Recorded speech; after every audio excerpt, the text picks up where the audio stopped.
Hey everybody! So it's No Shave 2020. As we can see, it's coming along nicely. But more importantly, so we have three choices of what we're going to be doing for our cooking merit badge. So we had the twice baked potato, we had the cheese and pork casserole, and then the third thing was the buffalo chicken pizza. So Jack, please go ahead and open up the envelope. What is the winner? The buffalo chicken pizza. Yay! All right, Jack, apron on, get to it.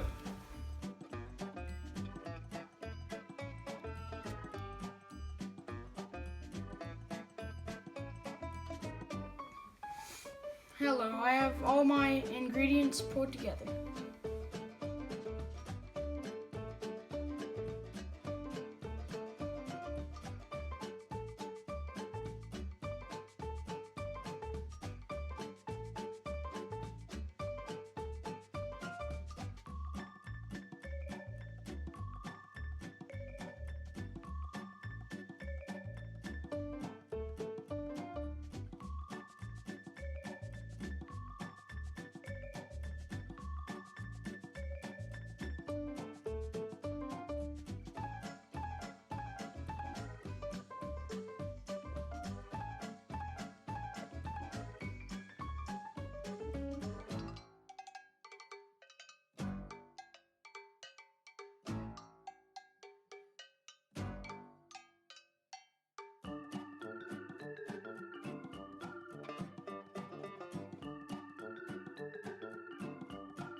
It's as easy as that. Nicely done.